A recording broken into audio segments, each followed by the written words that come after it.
Fabien Chaunet, bonjour. Bonjour. On sort tout juste de cette restitution, ce groupe de travail sur la question des données, le 17 décembre au comité de prospective de la Creux. D'abord un mot sur la méthode. Comment vous avez travaillé ces dernières semaines, ces derniers mois en associant tous les acteurs et toutes les parties prenantes ?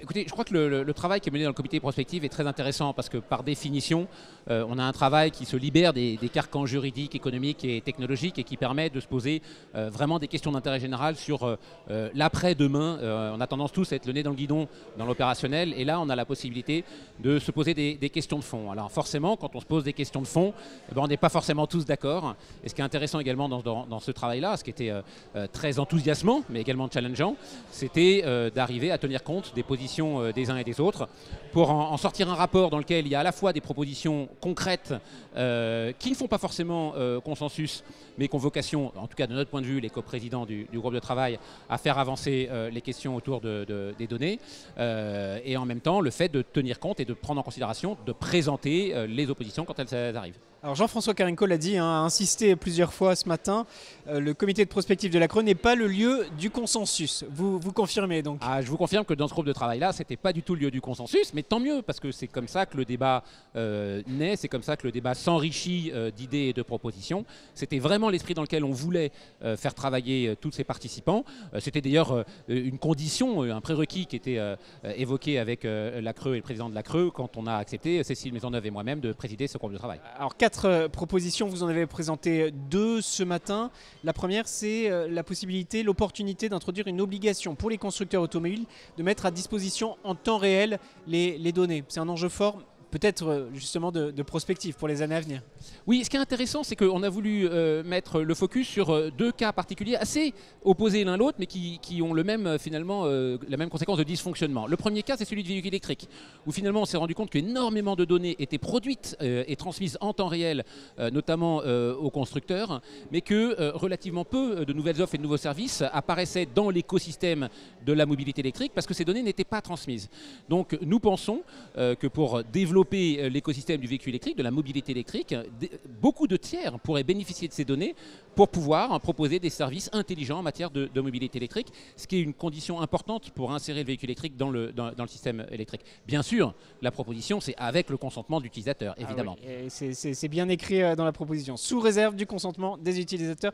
Proposition 2 qui fait réagir, qui a fait réagir.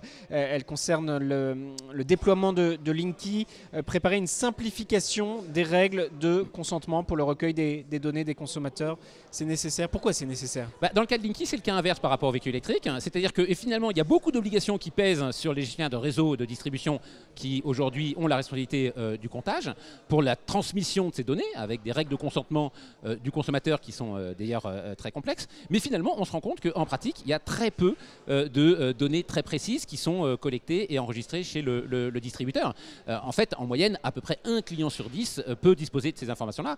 C'est dommageable pour la participation du consommateur à la transition énergétique, mais ne serait-ce que pour lui, dans son intérêt, il faut qu'il dispose de ces données. Parce qu'on a justement parlé ce matin de confiance et de défiance. Ça contribue à la défiance ou manque de confiance. La complexité des règles de consentement contribue à la méfiance, c'est une certitude.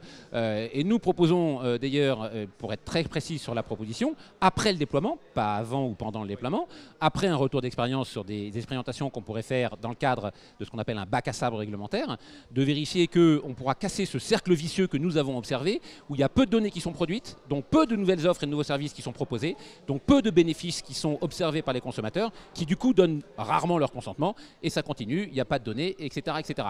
Donc on veut casser ce cercle vicieux pour qu'il y ait plus de données, plus de protection du consommateur et plus de services. Et plus un écosystème de services et de produits innovants plus fort, plus développé. C'est ça, absolument, absolument, au bénéfice des consommateurs et de la collectivité. Merci beaucoup pour ce témoignage. Juste sur les enjeux forts, puisque vous êtes là ce matin, donc on a parlé de clarification, vous l'avez dit, on a insisté sur l'intérêt général de la donnée, ce qu'on appelle l'intérêt général de la donnée. On a parlé des territoires aussi, ce qui était d'ailleurs le rapport précédent.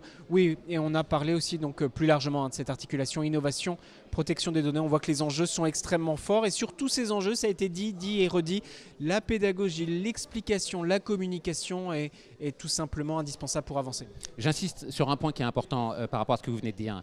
Les propositions que nous faisons sont dans l'intérêt des consommateurs, l'intérêt des gestionnaires de réseau, l'intérêt des collectivités territoriales et donc dans l'intérêt de la collectivité. Il ne s'agit pas d'arbitrer les intérêts des uns par rapport aux autres. Par chance, j'ai envie de dire, tous ces intérêts sont convergents, donc il faut vraiment y aller. Rapport à retrouver sur les supports de la CRE et du comité de prospective de la Commission. Merci beaucoup Fabien Chaunet. Merci à vous.